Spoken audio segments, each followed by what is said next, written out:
En astrologie, il faut donner des conseils pour bien passer les phases, pour ne pas les rater. Quand arrive une phase précède, une phase où on ajoute, alors que la phase dîne, c'est une phase où on enlève, eh bien, il faut accepter les compromis.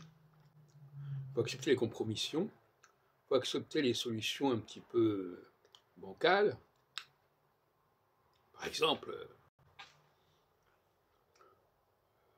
au niveau des relations affectives,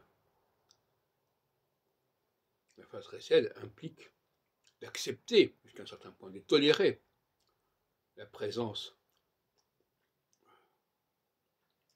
d'une maîtresse ou d'un amant dans le système conjugal.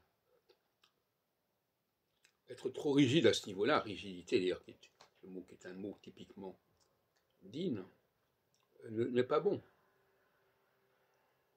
Donc un astrologue digne de ce nom doit conseiller à son client en phase précède de ne pas être trop exigeant et de ne pas être trop intransigeant et d'accepter des solutions de compromis, des solutions un peu boiteuses, mais nécessaires.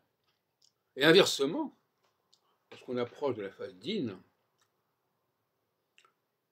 l'astrologue devra conseiller à son client, son patient, de ne pas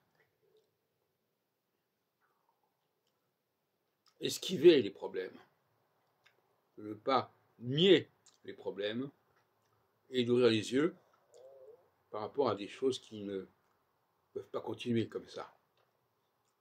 Et tout retard dans la prise de conscience des solutions qui n'ont plus de valeur, qui ne sont plus viables, peut être dommageable.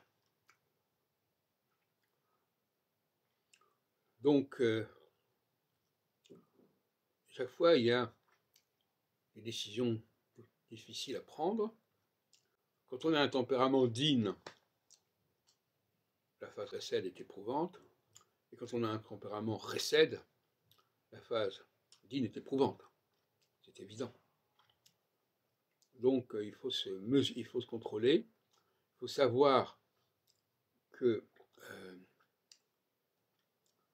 les temps changent et qu'à un certain moment, des positions trop tranchées ou trop vagues ou trop floues ne sont pas la bonne solution, ne sont pas valables, ne sont pas recevables et conduisent à des échecs qui auraient pu être évités avec un peu plus